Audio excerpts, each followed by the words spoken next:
Toda obra, ela tem ali seus personagens colocados e construídos para que a mensagem final seja entregue. Porque toda obra ela tem meio que uma mensagem final, sabe? Uma moral da história. Tipo aquelas histórias da Chapeuzinho Vermelho que vocês ouviam quando você era criança, ou Os Três Porquinhos, só que a versão da Disney, porque as versões originais eram tanto mais sombrias, né? Ninguém contaria uma versão pra uma criança. Essa, pelo menos. E aí, você percebe quando um personagem ele foi meio que jogado ali só pra, como é que eu posso dizer? Só pra render mais, ou pra parecer mais engraçadinho. Sabe, ele não tem muito papel na narrativa, mas foi colocado ali porque acharam uma boa ideia. Pra trabalhar melhor esse tema, eu vou usar como exemplo Avatar: A Lenda de Aang. Mas antes disso, eu quero deixar só um disclaimer. Isso aqui não é um vídeo sobre qual avatar é melhor, qual avatar é o mais poderoso, ou qual avatar, sei lá, teria mais facilidade de derrotar o personagem X. Eu só estou usando o Avatar como um exemplo, ok? Basicamente, a gente começa vendo no desenho que o Aang, ele é um adolescente, ali ainda meio que uma criança, e ele recebe uma responsabilidade muito grande nas costas. Nisso ele acaba fugindo, o que por causa disso ele não é eliminado pela Nação do Fogo, toda aquela história inicial. E o Aang, ele é um monge do ar, ou seja, o elemento assim ao qual ele foi inserido primariamente é o ar,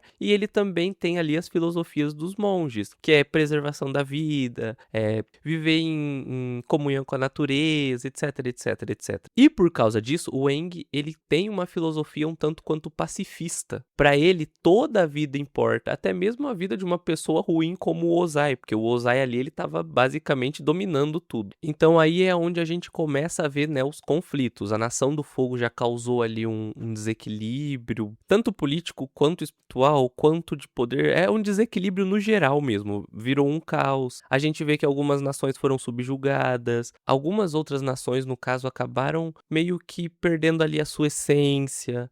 Muita gente começou a passar fome, algumas próprias pessoas da Nação do Fogo começaram a se virar contra a Nação do Fogo, tanto que gera um certo conflito interno. Basicamente, várias coisas foram acontecendo enquanto o Aang estava ali preso, vários conflitos foram se desdobrando. Quando o Aang desperta, o que é dito para ele é que ele deveria restaurar o equilíbrio. E é aí que a gente tem um ponto muito importante de tudo isso. Restaurar o equilíbrio não é só enfrentar o Senhor do Fogo, Ozai. Não é só derrotar ele. É também consertar todas as outras pontas soltas que foram acontecendo durante ali o período em que ele ficou hibernando, por assim dizer. É por causa do Aang ser pacifista que tudo isso é possível. É por ele passar por essa jornada de não querer eliminar o Senhor do Fogo Ozai que vai ser possível evoluir vários pontos em várias ilhas, resolver vários conflitos. Por causa dele, muita coisa assim evoluiu bastante até. Todo mundo fala pro Aang que ele deveria eliminar o Senhor do Fogo Ozai. Por exemplo, quando ele vai pedir lá o conselho pra Kyoshi, ela fala, careca, elimina todo mundo. Porque pra ela era uma questão muito mais simples. Só que não é só isso. O Avatar, ele não é só um guerreiro. Ele é também uma pessoa política.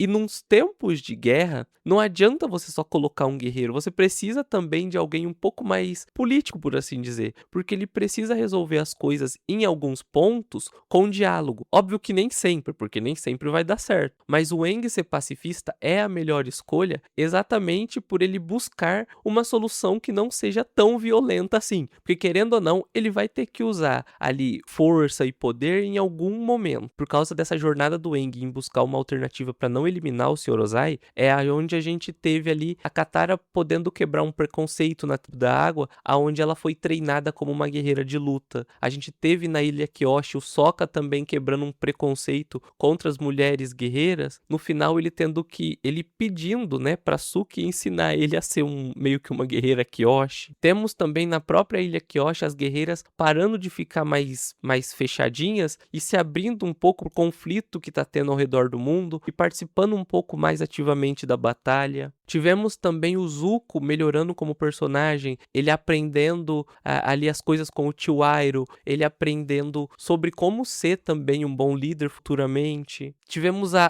Toph aprendendo a dobra de metal. Então, o que a gente pode dizer é que toda essa jornada do Aang só foi possível não só por ele não saber ainda dobrar os elementos, mas porque ele também era um certo pacifista e ele não queria necessariamente eliminar só o Senhor Ozai. Porque se ele simplesmente soubesse dominar todos os elementos, por exemplo, se a gente colocasse qualquer outro avatar no lugar do Aang, o Avatar Roku, o Avatar Kyoshi, a Yang Chen, que é uma nômade do ar, que diga-se de passagem, ela, apesar de ter o pacifismo, ela abre mão dele para cumprir o seu dever. Ou seja, se ela achasse necessário eliminar uma pessoa, ela faria sem pensar duas vezes. Isso vai então de personagem para personagem. Eles poderiam, obviamente, ter escolhido um monge do ar bem menos pacifista que o Aang, mas eles optaram por escolher ele exatamente para construir essa jornada um pouco mais interessante e também para entregar a mensagem da obra. O Aang ele estava tendo que lidar com seus conflitos internos. Ele estava tendo que lidar com esse conflito entre o que ele acreditava e o que ele precisava fazer. Imagina se fosse um avatar como a Yang Chen, então, no lugar do Aang. Ela só ia chegar lá, retirava ali o arzinho do pulmão do Sr. Ozai e acabou. Mas e o resto? E o Zuko? E a Toph?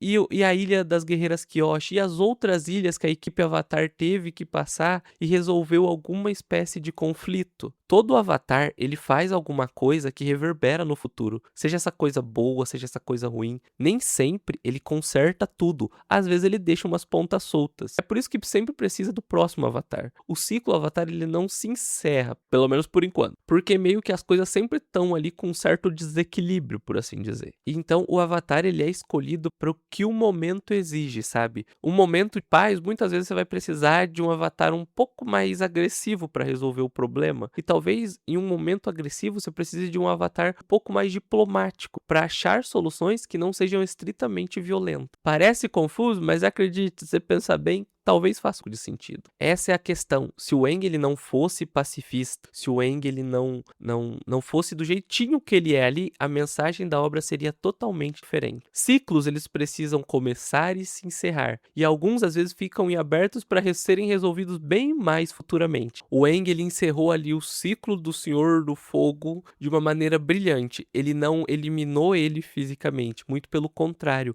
ele quebrou ele espiritualmente. Ele tirou a dobra do Senhor do Fogo Ozai para ele entender que ele também era uma pessoa comum agora. Ele precisava mudar a percepção que as pessoas tinham ali da nação do fogo, porque apesar do fogo ser um objeto de destruição muito grande, você tacar fogo numa floresta, você vai saber o que acontece. Ele também é, de certa forma, uma coisa importante para a criação, tem toda aquela filosofia por trás, a vontade do fogo e etc. Só que ela tem que ser muito bem usada. E nesses anos que o Aang ficou preso, essa não foi a visão que as outras aldeias começaram a ter da Nação do Fogo. Porque a partir do momento em que eles começaram a destruir desenfreadamente, a visão que as outras pessoas tinham era que a Nação do Fogo causa apenas destruição. Quando não é bem assim. O fogo ele também é importante. Ele é importante para você comer alguma coisa, por exemplo, uma carne cozida. Ele consegue transformar a carne crua em uma carne mais agradável de ser comida, e uma carne mais segura também. Você entende que tem versões e versões, e o Aang ele precisava então consertar a visão que as outras pessoas tinham da Nação do Fogo. Ele precisava pelo menos ajudar nesse ponto, porque esse é o trabalho dele, é trazer o equilíbrio. E qualquer desconfiança, qualquer coisa construída em cima de uma desconfiança, vai sempre ruir uma hora ou outra. Bom, esse foi o vídeo de hoje, eu espero que tenha gostado. Não esquece de se inscrever se você gostou, deixa o seu like, deixa seu feedback nos comentários, é muito importante pra mim. E muito obrigado por ter assistido até aqui. Tchau, pessoal, e até semana que vem.